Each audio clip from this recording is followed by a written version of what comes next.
नमस्कार दोस्तों, आप सभी का एक बार फिर से बहुत बहुत स्वागत है मेरे YouTube चैनल रोथिन्स अकाउंटेंसी क्लासेस पर। दोस्तों, आज मैं आप लोगों को बताऊंगा फाइनल अकाउंट में मैनेजर कमीशन का ट्रीटमेंट कैसे किया जाता है। ये एक एडवांस लेवल का क्वेश्चन होगा दोस्तों, इसमें कई सारा एडजस्टमेंट्स होगा और मैनेजर कमीशन का भी ट्रीटमेंट कैसे पास किया जाता है इसको भी आप लोगों को सीखने का मौका मिलेगा। क्योंकि मैंने देखा है कि विद्यार्थियों को जब भी मैनेजर कमीशन का एडजस्टमेंट रहता है क्वेश्चन में, तब उसको सॉल्व करने में काफी दिक्कतें होती है, काफी मुश्किलें होती है। इस वीडियो को आप लोग पूरा देखिए, बिना स्किप किए आप लोग आसानी से सीख जाएंगे कि मैनेजर कमीशन होता क्या है और इसका ट्रीटमेंट कैसे किया जाता है। दोस्तों, वीडियो में आगे बढ़ने से पहले आप सभी से मेरा एक छोटा सा निवेदन है, अगर अभी तक आप लोगों ने मेरा चैनल को सब्सक्राइब नहीं किया है तो चैनल को सब्सक्राइब जरूर कर लीजिएगा और बेल आइकन को दबाना मत भूलिएगा।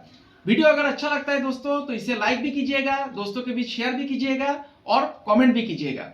आप लोग मुझे इंस्टाग्राम और फेसबुक में भी फॉलो कर सकते हैं, इसका लिंक मेरा चैनल पे दिया हुआ है और मैं वीडियो का डिस्क्रिप्शन बॉक्स में भी इसका लिंक दे दूंगा। मैंने दोस्तों फाइनल अकाउंट के ऊपर ऑलरेडी 4 वीडियो अपलोड कर दिया है, मैंने 4 वीडियो आप लोगों के लिए प्रस्तुत किया है। उस वीडियो को मेरा आप सभी से अनुरोध है, आप लोग उस चारों वीडियो को देख लीजिएगा, उससे आप लोगों का बहुत मदद होगा। तो चलिए दोस्तों, बिना देरी किए आज के विषय की तरफ आगे बढ़ते हैं। आज का जो विषय है मैनेजर कमीशन, ये एडजस्टमेंट में दिया रहता है, ये थोड़ा एडवांस लेवल का एडजस्टमेंट है, तो इसको जानना बहुत ही जरूरी है। इसको मैं करके आप लोगों को दिखाऊंगा। मैं एक क्वेश्चन अभी करने जा रहा हूं जिससे कि आप लोगों का पूरा कॉन्सेप्ट क्लियर हो जाएगा और आप लोग सीख जाएंगे कि मैनेजर कमीशन का ट्रीटमेंट कैसे किया जाता है। इसका ट्रीटमेंट 2 बार होगा दोस्तों, एक बार प्रॉफिट एंड लॉस अकाउंट में होता है और एक बार बैलेंस शीट में होता है। इसका एक फॉर्मूला भी है, मैं फॉर्मूला भी आप लोगों को अभी दे दूंगा। तो अभी मैं कैमरा को बोलूंगा कॉपी की तरफ फोकस करने के लिए। तो देखिए दोस्तों, मैंने एक क्वेश्चन ड्राफ्ट कर लिया है। यहां पर मैं क्वेश्चन थोड़ा समझा देता हूं आप लोगों को। From the following information prepare trading and profit and loss account of Messrs Assam Sports house for the year ended 31 March 2023। मैंने यहाँ पर असम स्पोर्ट्स लिखा है क्योंकि मैं असम में रहता हूँ, इसीलिए मैंने असम स्पोर्ट्स लिख दिया है। तो ये एक ट्रायल बैलेंस दिया हुआ है, ये सब डेबिट बैलेंसेस है, ये सब क्रेडिट बैलेंसेस है। नीचे कुछ एडजस्टमेंट भी दिया हुआ है दोस्तों, देखिए। क्लोजिंग स्टॉक 45,000, फिर provision for doubtful debts is to be maintain at the rate 2% on debtors. फिर दिया है दोस्तों depreciation charge on furniture fixture at the rate 5%। फिर प्लांट एंड मशीनरी के ऊपर 6% है, मोटर कार के ऊपर 10% है। फिर पीछे भी है कुछ adjustments. A machine of ₹30,000 was purchased on October 1, 2022।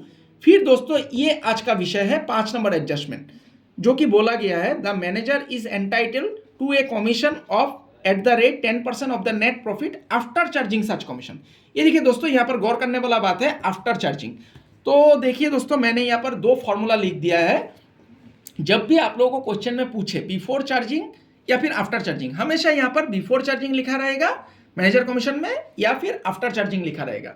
अगर बिफोर चार्जिंग है दोस्तों तो ये फॉर्मूला होगा नेट प्रॉफिट जो आप लोग निकालते हैं उसको लिखना नहीं है, लेकिन रात में लिख के net profit into rate by 100। Rate मतलब जो परसेंटेज, यहाँ में जैसे कि 10% दिया हुआ है तो 10/100 होगा, तो बिफोर चार्जिंग में। लेकिन आफ्टर चार्जिंग होगा दोस्तों तो ये फॉर्मूला आ जाएगा net profit into rate by 100 plus rate, मतलब 10/100 प्लस 10, मतलब 100/10/110।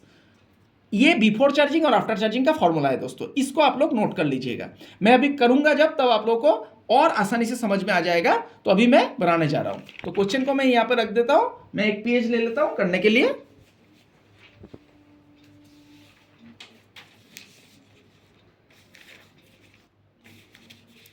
आप लोग वीडियो में बने रहिए, पूरा अंत तक वीडियो को देखिए, आप लोगों को समझ में आ जाएगा। तो क्वेश्चन को मैं इस साइड में रख देता हूं, अभी मैं करने जा रहा हूं दोस्तों, ध्यान दीजिएगा।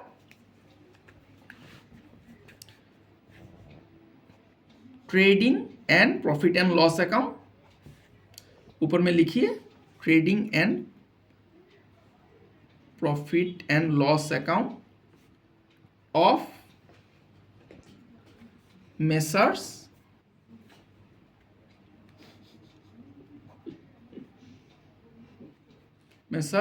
असम स्पोर्ट्स हाउस, ये लिख दीजिए।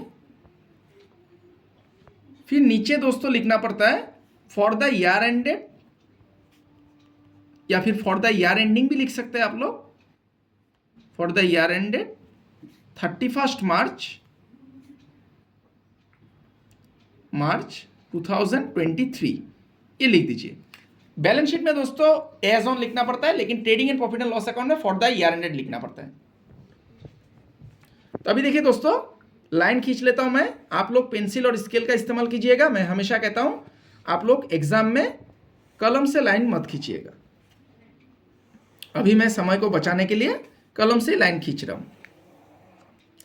ये राइट हैंड साइड में दोस्तों क्रेडिट लिखना है, यहां पर क्रेडिट, यहां पर जगह नहीं है तो मैंने छोटा करके लिख दिया CR डॉट।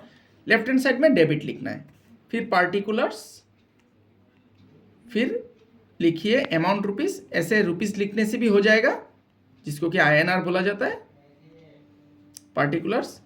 अभी दोस्तों देखिए ट्रेडिंग अकाउंट में करने जा रहा हूं। ट्रेडिंग अकाउंट में करने जा रहा हूं तो ट्रेडिंग अकाउंट मैंने आप लोगों को सिखाया कि 4 आइटम पहले लिखना है। पहले ओपनिंग स्टॉक ढूंढिए कहां पर है। ओपनिंग स्टॉक देखिए दोस्तों क्वेश्चन पे कहां पर है, ये देखिए ओपनिंग स्टॉक 25,000, इसको मैं यहां पर लिखूंगा to opening stock, to opening stock, to opening stock मैंने लिख दिया 25,000। फिर दोस्तों देखना पड़ेगा परचेजेस है कि नहीं, तो देखिए दोस्तों परचेजेस है 1,80,000। फिर रिटर्न है कि नहीं देखना पड़ेगा। रिटर्न हमेशा परचेज रिटर्न क्रेडिट साइड में दिया रहता है। ये देखिए रिटर्न आउटवर्ड है 2,000, तो ये इसको परचेज रिटर्न भी बोला जाता है। तो आपको परचेजेस अंदर में लिखना पड़ेगा, टू परचेजेस 1,80,000 लेस कर दीजिए इससे रिटर्न आउटवर्ड, इसको परचेज रिटर्न भी बोला जाता है दोस्तों, याद रखिएगा। रिटर्न आउटवर्ड्स 2,000 माइनस कर दीजिए, ये ब्रैकेट मतलब इसको माइनस दर्शाता है 1,78,000, ये मैंने लिख दिया। अभी दोस्तों क्रेडिट साइड में देखना पड़ेगा सेल्स। देखिए क्रेडिट साइड में सेल्स दिया हुआ है 2,76,000। फिर रिटर्न देखना पड़ेगा, रिटर्न है कि नहीं। इसका रिटर्न दोस्तों सेल का डेबिट साइड में दिया रहता है, तो डेबिट साइड में रिटर्न है कि नहीं देखिए, सेल्स रिटर्न, ये देखिए रिटर्न इनवर्ड है। रिटर्न इनवर्ड को सेल्स रिटर्न भी बोला जाता है। तो बाय सेल्स लिखिए, बाय सेल्स 2,76,000, फिर less return inward, return inward, return inward दोस्तों 7,000 है, इसको माइनस कर दीजिए 2,69,000, ये मैंने लिख दिया। अभी दोस्तों और एक आइटम लिखना पड़ता है क्लोजिंग स्टॉक। ये देखिए नीचे एडजस्टमेंट में दिया हुआ है closing stock, by closing stock मैं यहां पर लिख दूंगा। अभी दोस्तों देखना पड़ेगा कि डायरेक्ट एक्सपेंसेस क्या क्या है। क्लोजिंग स्टॉक दोस्तों 45,000 था, इसको मैंने लिख दिया। अभी डायरेक्ट एक्सपेंसेस सब ट्रेडिंग में आएगा। अभी डायरेक्ट एक्सपेंस क्या क्या है दोस्तों देखिए, ढूंढना पड़ता है। मैंने आप लोगों को ऑलरेडी सिखाया है ट्रेडिंग अकाउंट कैसे बनाया जाता है। मेरा 4 वीडियो जो मैंने बनाया उसको आप लोग देख लीजिएगा, मैं डिस्क्रिप्शन बॉक्स में उसका लिंक दे दूंगा, उससे आप लोगों का बहुत मदद होगा। आप लोग trading account, profit and loss account और बैलेंस शीट कैसे बनाया जाता है उसको आप लोग आसानी से सीख जाएंगे। तो देखिए दोस्तों डायरेक्ट एक्सपेंस क्या क्या है, यहाँ पर देखिए फ्रीट है। फ्रीट अगर सिर्फ फ्रीट लिखा हुआ है तो इसको डायरेक्ट एक्सपेंस माना जाएगा। फ्रीट इनवर्ड रहने से भी डायरेक्ट एक्सपेंस, लेकिन फ्रीट आउटवर्ड रहेगा दोस्तों तब इसको PL अकाउंट में लिखना है, तब इनडायरेक्ट हो जाता है। तो टू फ्रीट लिख दीजिए, इसका कोई एडजस्टमेंट नहीं है दोस्तों, तो मैं डायरेक्ट लिख रहा हूँ 4,000। फिर दोस्तों देखिए और क्या है डायरेक्ट एक्सपेंस है, वेजेस। ये देखिए वेजेस 10,000, इसका भी कोई एडजस्टमेंट नहीं है तो इसको भी मैं डायरेक्ट लिख दूंगा, टू वेजेस 10,000। और कोई डायरेक्ट एक्सपेंसेस दिखाई नहीं पड़ रहा है दोस्तों, तो हो गया हम लोगों का ट्रेडिंग अकाउंट। अभी मैं हिसाब करने जा रहा हूं, तो मैं अभी कैलकुलेटर का इस्तेमाल करूंगा। तो मैंने कैलकुलेटर निकाल लिया दोस्तों। तो क्रेडिट साइड अगर ज्यादा होता है, क्रेडिट से डेबिट को माइनस कीजिए, डेबिट में ग्रॉस प्रॉफिट आएगा। और डेबिट साइड ज्यादा होने से डेबिट से क्रेडिट को माइनस कीजिए, क्रेडिट में ग्रॉस लॉस आएगा। 11 का स्टूडेंट्स को दोस्तों कैलकुलेटर अलाउड नहीं होगा, लेकिन BCom और BBA को कैलकुलेटर का इस्तेमाल करने का अनुमति रहेगा, तो आप लोग इस्तेमाल कर सकते हैं। तो देखिए मैं क्रेडिट साइड को जोड़ने जा रहा हूँ, 2,69,000 प्लस 45,000। इसको दोस्तों मैं रात में लिख लेता हूँ, 3,14,000 आया क्रेडिट साइड में, 3,14,000। अभी मैं डेबिट साइड को जोड़ लेता हूँ, 25,000 प्लस 1,78,000 प्लस 4,000 प्लस 10,000। ये दोस्तों आया डेबिट साइड में 2,17,000। तो हम लोग का देखिए डेबिट साइड कम है दोस्तों, क्रेडिट साइड ज़्यादा है। क्रेडिट से डेबिट को माइनस कीजिए, डेबिट में आ जाएगा ग्रॉस प्रॉफिट। ये बन गया आपका trading account, to gross profit. CD बोल के लिखिए, जो ज़्यादा वाला अमाउंट है उससे माइनस कीजिए, 3,14,000 से 2,17,000 को माइनस कर दीजिए। 97,000। ये हो गया दोस्तों ग्रॉस प्रॉफिट। अभी नीचे दोस्तों ऐसे एक लाइन खींच के उसके नीचे 2 लाइन खींचिए और क्लोज कर दीजिए। जो ज़्यादा वाला अमाउंट था, ज़्यादा वाला अमाउंट को लिख दीजिए 3,14,000। देखिए दोस्तों कितना आसानी से ट्रेडिंग अकाउंट बन गया। अभी मैं प्रॉफिट एंड लॉस अकाउंट बनाने जा रहा हूँ। तो ग्रॉस प्रॉफिट को फिर से आपको ब्रॉट डाउन करना पड़ेगा, by gross profit BD। Credit side में लिखना है by gross profit BD, by gross profit BD 97,000। अभी दोस्तों मुझे देखना पड़ेगा इनडायरेक्ट एक्सपेंस क्या क्या है और एडजस्टमेंट भी देखना पड़ेगा।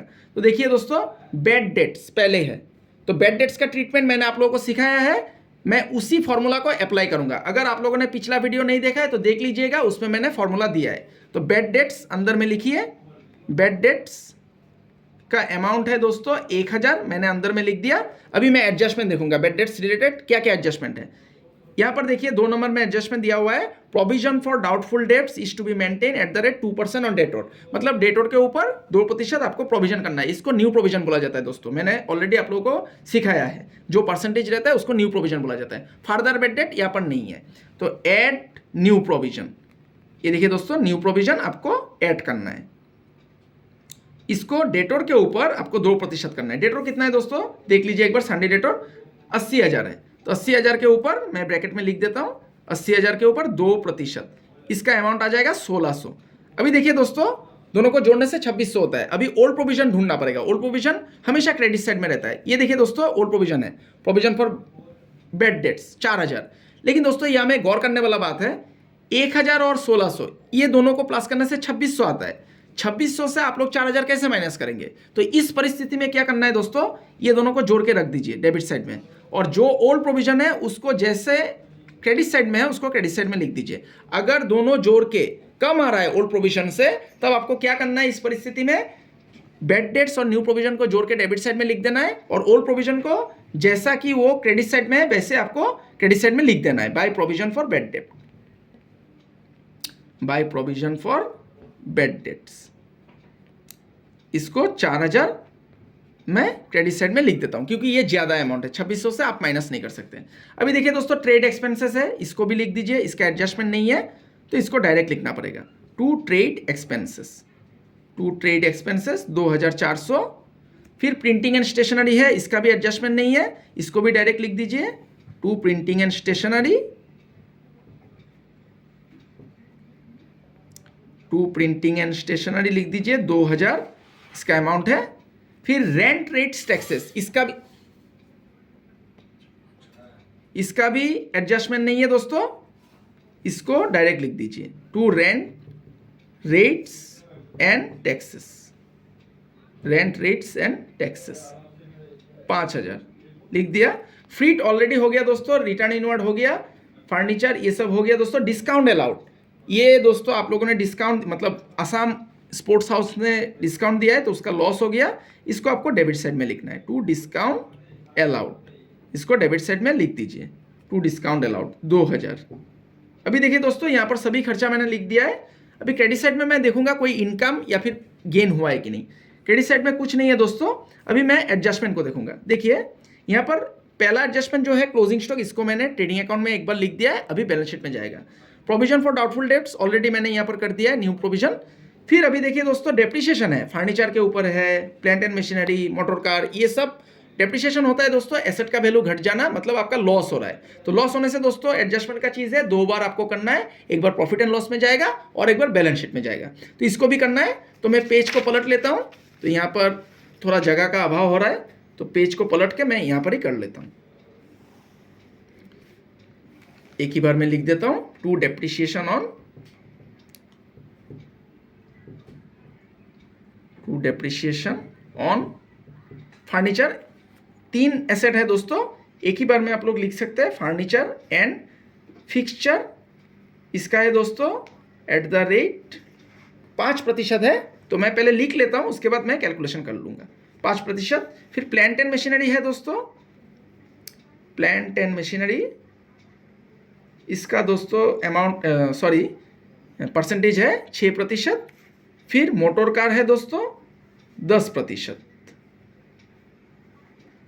तो देखिए फर्नीचर एंड फिक्सचर, इसका अमाउंट कितना है दोस्तों, देखिए फर्नीचर एंड फिक्सचर 20,000, 20,000 का 5% हो जाएगा 1,000।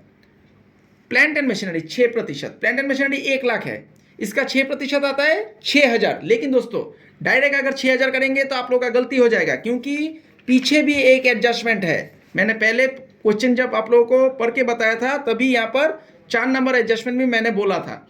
यहाँ पर 4 नंबर एडजस्टमेंट क्या दिया हुआ है, देखिए, a machine of ₹30,000 was purchased on October 1, मतलब ये जो 1,00,000 का मशीन है इसमें से 30,000 का मशीन दोस्तों October 1 को खरीदा गया है। मतलब 1,00,000 में से आपको 30,000 छोड़ना पड़ेगा। 30,000 अक्टूबर में खरीदा गया है। यहाँ पर रात में मैं कैलकुलेशन करके दिखाता हूँ। 70,000 पूरा साल है, 70,000 के ऊपर आपको 6% करना है पहले, तो इसका अमाउंट आ जाएगा दोस्तों 4,200। अभी जो 30,000 है दोस्तों इसका 6% आपको करना है, लेकिन ये 6% पूरा साल के लिए नहीं मिलेगा, ये अक्टूबर से मार्च तक आना पड़ेगा। मतलब आप मार्च तक बना रहे हैं, देखिए मार्च तक बना रहे हैं, तो October 1 में खरीदा गया है, तो अक्टूबर, नवंबर, दिसंबर, जनवरी, फरवरी, मार्च, मतलब 6 महीना के लिए डेप्रिसिएशन इसको मिलेगा। तो 30,000 का 6% हो जाता है दोस्तों 1,800, और उसका 6 महीना हो जाएगा 900। तो टोटल डेप्रिसिएशन यहाँ पर हो जाएगा प्लांट एंड मशीनरी का, यहाँ पर मैं लिख देता हूँ रात में प्लांट एंड मशीनरी का ग्राफ में मैं लिख देता हूं, ये टोटल डेप्रिसिएशन हो जाएगा 5,100। अगर आप लोग डायरेक्ट 1,00,000 के ऊपर जो क्वेश्चन में दिया हुआ है 1,00,000, इसके ऊपर 6% करेंगे तो गलत हो जाएगा दोस्तों, क्योंकि 30,000 का मशीन अक्टूबर में खरीदा गया है 5,100। तो देखिए दोस्तों इसका अमाउंट हो जाएगा 5,100, मैंने लिख दिया है। अभी मोटर कार का कोई एडजस्टमेंट नहीं था, मोटर कार का सिर्फ डेप्रिसिएशन करने दिया है। मोटर कार देखिए दोस्तों 51,000 है, तो इसका 10% हो जाएगा 5,100। अभी दोस्तों मैं 4 नंबर एडजस्टमेंट में जाता हूं, इसको मैंने ऑलरेडी यहां पर कर लिया है। अभी लास्ट जो अंतिम एडजस्टमेंट बच जाता है, the manager is entitled to a commission of at the rate 10% of the net profit after charging such commission. यही आज का विषय है। इसको कैसे करना है देखिए, इसको ध्यान से देखिएगा। नेट प्रॉफिट आफ्टर चार्जिंग बोला है, आफ्टर चार्जिंग होने से आपका फॉर्मूला क्या हो जाएगा, net profit into rate by 100 plus rate. तो नेट प्रॉफिट आप कैसे निकालते हैं, देखिए दोस्तों, क्रेडिट साइड को जोड़ के आप लोग डेबिट साइड को माइनस करते हैं, ऐसे नेट प्रॉफिट निकलता है। तो इसी फॉर्मूला को आप लोग अप्लाई कीजिए, एकदम ध्यान दीजिए कॉपी की तरफ, मैं अभी करने जा रहा हूं। क्रेडिट साइड को जोड़िए, क्रेडिट में 97,000 है दोस्तों, प्लस 4,000, ये क्रेडिट साइड में 1,01,000 हुआ है। क्रेडिट से आप लोग क्या करते हैं, डेबिट साइड को माइनस करते हैं, तभी नेट प्रॉफिट आता है। तो 1,01,000 से डेबिट साइड को माइनस कीजिए, 2,600 minus 2,400 minus 2,000 minus 5,000 minus 2,000 minus ये जो पीछे पेज में मैंने डेप्रिसिएशन किया है इसको भी माइनस करना है 1,000, फिर माइनस 5,100, फिर 5,100। ये देखिए दोस्तों 75,800 आ रहा है नेट प्रॉफिट, 75,800।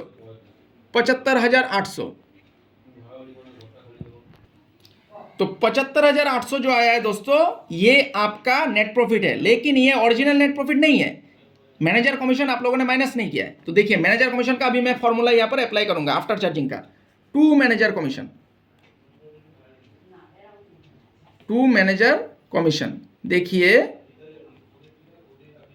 आपका नेट प्रॉफिट कितना आया दोस्तों, 75,800 जो माइनस करके निकला है, इसको ब्रैकेट में मैं लिख देता हूं 75,800। फिर रेट कितना था दोस्तों, देखिए 10%। तो आफ्टर चार्जिंग बोला गया क्वेश्चन में, तो क्या करना है, रेट बाई 100 प्लस रेट, मतलब 10/100 प्लस 10 मतलब 110 हो जाएगा। इसको ध्यान में रखिए। तो इसको मैं कैलकुलेट कर लेता हूं, 75,800 इंटू 10 डिवाइडेड बाई 110, ये हो गया दोस्तों 6890.9, मतलब इसको मैं राउंड फिगर कर देता हूं 6891, ये लिख दिया मैंने। अभी दोस्तों क्या करना है, नेट प्रॉफिट दोबारा से कैलकुलेट नहीं करना है। अभी क्या कीजिए, ये जो आपका नेट प्रॉफिट निकला था 75,800, इससे आप लोग माइनस कर दीजिए 75,800 से ये जो मैनेजर कमीशन आपने नहीं दिया था इसको माइनस कर दीजिए, आपका नेट प्रॉफिट ओरिजिनल निकल के आ जाएगा। तो 75,800 से दोस्तों इसको माइनस कर दीजिए 68,909, ये हो गया दोस्तों। देखिए नेट प्रॉफिट ये हो गया। नीचे जो ज़्यादा वाला अमाउंट था दोस्तों, क्रेडिट साइड में कितना था, 97 प्लस 4000 मतलब 1,01,000 था, इसको लिख दीजिए 1,01,000 हो गया दोस्तों। देखिए प्रॉफिट एंड लॉस अकाउंट कितना आसानी से बन गया। तो अभी देखिए दोस्तों, मैं बैलेंस शीट बनाने जा रहा हूं, तो मैं यहां से शुरू कर देता हूं। बैलेंस शीट, ध्यान दीजिए, balance sheet of Messrs Assam Sports House, इसको लिख दीजिए Assam Sports House as on 31 March 2023, इसको लिखिए। बैलेंस शीट का फॉर्मेट आप लोगों को पता है दोस्तों, मैंने आप लोगों को सिखाया है। लायबिलिटीज, आप लोग पेंसिल से लाइन खींचेगा, देखिए मेरा यहाँ पर गलती हुआ है, कलम से लाइन खींचने से ऐसा ही होता है। लायबिलिटीज, फिर रुपीस ऐसे लिख दीजिए, फिर एसेट्स, फिर रुपीस। अभी देखिए दोस्तों, मैं फिर से क्वेश्चन को निकाल लेता हूं। लायबिलिटीज में दोस्तों आप लोगों को मैंने एक फॉर्मूला दिया था, capital add interest on capital add net profit less drawings less interest on drawings. तो मैं उसी फॉर्मूला को अप्लाई करूंगा, जो जो चीज रहेगा मैं उसको लिखूंगा, जो नहीं रहेगा उसको मैं स्किप करूंगा। तो कैपिटल, देखिए दोस्तों, कैपिटल ये क्रेडिट साइड में दिया हुआ है 2 लाख, कैपिटल मैं लिख लेता हूं 2 लाख।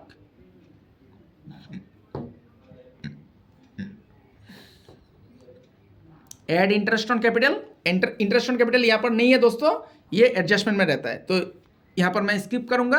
ऐड नेट प्रॉफिट लिख दीजिए, नेट प्रॉफिट 68,909 लेस ड्राइंग्स देखिए दोस्तों यहां पर है 20,000, तो ड्राइंग्स को मैं माइनस कर देता हूं यहां पर। फिर दोस्तों जो इंटरेस्ट ऑन ड्राइंग्स होता है ये बैलेंस एडजस्टमेंट में रहता है, तो यहां पर नहीं है दोस्तों, तो इसको भी मैं स्किप करूंगा। तो इसको मैं अभी कैलकुलेट कर लेता हूं। मैं कैलकुलेटर का इस्तेमाल करता हूं दोस्तों, थोड़ा समय को बचाने के लिए। 2 लाख प्लस 68,909 माइनस 20,000, ये आ गया दोस्तों, देखिए 248,909। इसको मैं लिख देता हूं यहां पर 248,909। अभी दोस्तों आप लोगों को मैंने एक टेक्निक सिखाया था, जो अंदर में ट्रायल बैलेंस में जो बच जाता है, मतलब trading and profit and loss account में जो आइटम सब इंक्लूड आप लोगों ने नहीं किया ट्रायल बैलेंस का, तो वो जो बचा हुआ चीज़ है, बचा हुआ आइटम है, वो सब बैलेंस शीट में आएगा।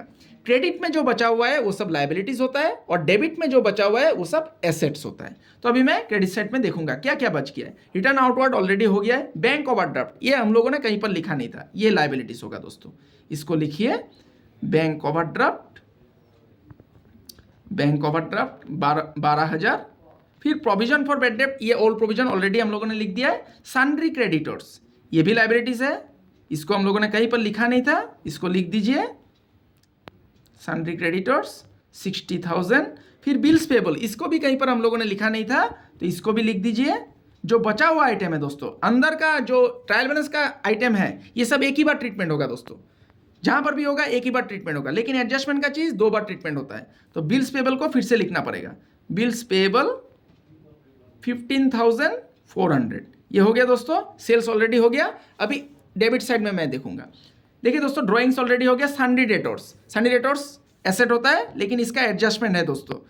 ये जो प्रोविजन फॉर डाउटफुल डेब्ट्स है, न्यू प्रोविजन इससे माइनस करना पड़ेगा। आप लोगों को मैं ऑलरेडी लास्ट वीडियो में बताया था। सन्ड्री डेटर्स लिखिए 80,000। फिर इसका न्यू प्रोविजन कितना था दोस्तों, देख लीजिए एक बार। न्यू प्रोविजन था 1,600 रुपया, ये 1,600 को माइनस करना है, लेस न्यू प्रोविजन, इसको लिख लीजिए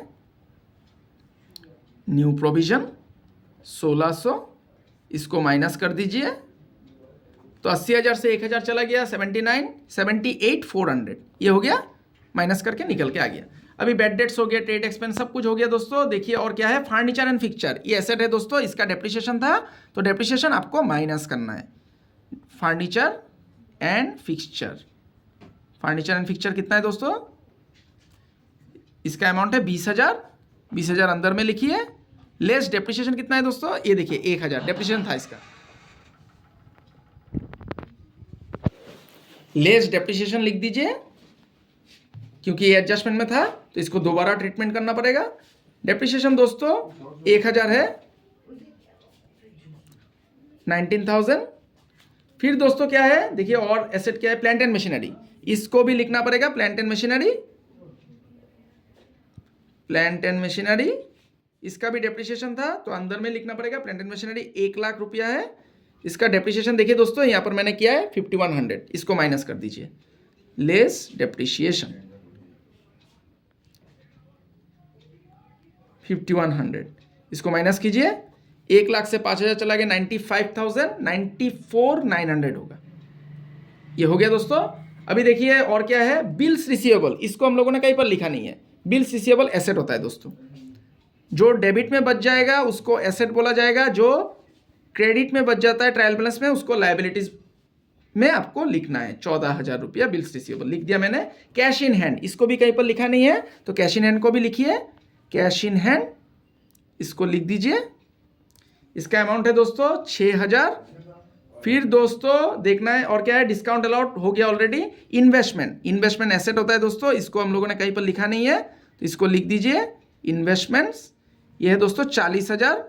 फिर दोस्तों है मोटर कार, मोटर कार का एडजस्टमेंट था, जो डेप्रिसिएशन है उसको आपको माइनस करना है। मोटर कार ये 51,000 है, इसका डेप्रिसिएशन था दोस्तों ये देखिए 5,100, इसको भी माइनस करना है। लेस डेप्रिसिएशन, यहाँ पर जगह का थोड़ा अभाव हो रहा है तो मैं छोटा छोटा करके लिख रहा हूँ। लेस डेप्रिसिएशन 5,100 आपको लिखना है, 5,100। 51,000 से 5,100 को माइनस कर दीजिए, मैं कैलकुलेटर का इस्तेमाल कर लेता हूँ। 51,000 माइनस 5,100, 45,900, ये मैंने लिख दिया दोस्तों 45,900। फिर दोस्तों ये सब तो हो गया, अभी देखना है एडजस्टमेंट में कुछ छूट गया है कि नहीं। तो एडजस्टमेंट में अगर छूट गया दोस्तों तो उसको भी लिखना पड़ेगा। तो क्लोजिंग स्टॉक, ये देखिए क्लोजिंग स्टॉक, इसको हम लोगों ने ट्रेडिंग अकाउंट में किया था, यहाँ पर जगह का अभाव हो रहा है तो मैं और एक पेज ले लेता हूँ, और एक पेज में लिख लेता हूँ। क्लोजिंग स्टॉक, देखिए क्लोजिंग स्टॉक जो साल का अंत में आपका गोडाउन में सामान बच जाएगा वो आपके लिए एसेट है, इसका 2 बार ट्रीटमेंट होता है, और एक बार एसेट साइड, ये एसेट साइड है दोस्तों, ये लायबिलिटी साइड है। क्लोजिंग स्टॉक 45,000 लिख दीजिए। फिर दोस्तों provision for doubtful dates already हम लोगों ने 2 बार किया है, एक बार देखिए यहाँ पर कर लिया और एक बार हम लोगों ने यहाँ पर भी किया है, 2 बार हो गया। डेप्रिसिएशन का भी 2 बार ट्रीटमेंट हो गया, एक बार बैलेंस शीट में हम लोगों ने किया है और एक बार ये प्रॉफिट एंड लॉस में हो गया है। और ये जो 4 नंबर एडजस्टमेंट है दोस्तों, मशीन को खरीदा गया था 30,000, ये डेप्रिसिएशन में इंक्लूड हो गया। ये लास्ट जो एडजस्टमेंट बच गया मैनेजर कमीशन, इसको आप लोगों ने डेबिट साइड में लिखा था, मतलब मैनेजर को आपको कमीशन देना है, मैनेजर कमीशन इज पेएबल, तो मैनेजर कमीशन पेएबल है मतलब आपको देना है, तो ये लायबिलिटीज हो गया दोस्तों। तो मैनेजर कमीशन को आप लोग लायबिलिटीज में लिख दीजिए, मैनेजर कमीशन, ये मैंने लिख दिया। कितना है अमाउंट, 6891, जो आपका निकल के आया है उसी को लिखिए 6891। तो देखिए दोस्तों सब कुछ इंक्लूड कर दिया हम लोगों ने। अभी लायबिलिटी साइड जोड़ के जितना आएगा एसेट साइड जोड़ के भी उतना ही आना है। एसेट साइड में और एक अमाउंट है, मैंने दूसरा एक पेज लिया था क्लोजिंग स्टॉक का, तो मैं यहां पर अभी जोड़ने जा रहा हूं, देखिएगा ध्यान से। लायबिलिटी साइड में 248,909 प्लस 12,000 प्लस 60,000 प्लस 15,400 प्लस 6891, ये देखिए दोस्तों 343,200 आया। तो इसको मैं यहाँ पर रफ में लिख देता हूँ क्योंकि मैंने अभी तक एसेट साइड जोड़ा नहीं है। इसको कभी भी लिखिए मत, पहले एसेट साइड को जोड़ लीजिए, दोनों साइड को जोड़ लीजिए। अगर दोनों साइड मैच कर गया तभी लिखिए, अगर मैच नहीं किया तो आपको ढूंढना पड़ेगा आपने कहाँ पर गलती किया है, किसी एडजस्टमेंट को आपने रॉन्ग ट्रीटमेंट कर दिया है कि नहीं, कोई कहीं पर आपका कैलकुलेशन गलत हुआ है कि नहीं, तो उसको आपको देखना पड़ेगा। तो आप लोग पहले मत बिठा दीजिएगा अमाउंट को। तो अभी मैं एसेट साइड को जोड़ने जा रहा हूँ 78,400, इस 4 को मैं ठीक से लिख देता हूँ, ये 78,400 प्लस 19,000 प्लस 94,900 प्लस 14,000। ध्यान दीजिएगा दोस्तों, फाइनल अकाउंट बहुत ही आसान है, इसको ध्यान एडजस्टमेंट को सही तरीका से पढ़ेंगे तो आपका आसानी से बन जाएगा। 6,000 फिर 40,000 फिर 45,900। और एक चीज़ है दोस्तों, ये जो क्लोजिंग स्टॉक था, ये ऊपर में मैंने लिखा है क्लोजिंग स्टॉक 45,000। तो देखिए दोस्तों 3,43,200, तो लाइबिलिटीज में देखिए 3,43,200 आया था, एसेट में भी 3,43,200 आ गया है। तो मेरा दोनों साइड मैच कर गया, मतलब हम लोगों ने अभी आप नीचे ऐसे एक लाइन खींच के उसके नीचे 2 लाइन खींच के दोनों साइड में इक्वल अमाउंट जो आपका मैच कर गया उसको लिख दीजिए 343,200। तो इसका मतलब हम लोगों का बैलेंस शीट मैच कर गया, हम लोगों ने एडजस्टमेंट को सही तरीका से ट्रीट किया है फाइनल अकाउंट में, और हम लोग का कैलकुलेशन भी सही हुआ है। तो देखिए दोस्तों कितना आसानी से ट्रेडिंग प्रॉफिट एंड लॉस भी बन गया, ट्रेडिंग प्रॉफिट एंड लॉस यहाँ पर बन गया, और देखिए नीचे बैलेंस शीट भी मैच हो गया, ये देखिए मैच हो गया। बहुत आसान था दोस्तों। तो आशा करता हूं दोस्तों आज का क्लास आप लोगों को समझ में आया है। आज का जो क्वेश्चन था वो ये थोड़ा एडवांस लेवल का क्वेश्चन था, और इसमें मैंने आप लोगों को मैनेजर कमीशन का ट्रीटमेंट कैसे किया जाता है ये मैंने आप लोगों को बताया है। तो आप लोगों से मेरा अनुरोध है, आप लोग ज्यादा से ज्यादा फाइनल अकाउंट का क्वेश्चन को प्रैक्टिस कीजिए, इससे आप लोग का कॉन्सेप्ट क्लियर होगा। किसी भी किताब से जहां पर फाइनल अकाउंट चैप्टर है, किसी भी पब्लिशर का किताब लेके आप लोग प्रैक्टिस कर सकते हैं। प्रैक्टिस कीजिए, practice makes a man perfect. इससे आप लोग सक्षम हो जाएंगे फाइनल अकाउंट बनाने में। अगर फिर भी आप लोगों को मुश्किल होती है फाइनल अकाउंट बनाने में, तो आप लोग कमेंट बॉक्स में मुझे लिख दीजिएगा, मैं फाइनल अकाउंट के ऊपर और भी वीडियोस आप लोगों के लिए प्रस्तुत कर दूंगा। अगला वीडियो मैं दूसरा विषय के ऊपर बनाऊंगा दोस्तों। तो तब तक के लिए बने रहिए। मैं ईश्वर से कामना करता हूं आप सभी स्वस्थ रहे, सुरक्षित रहे और खुश रहे। आज के लिए इतना ही दोस्तों, बहुत बहुत धन्यवाद।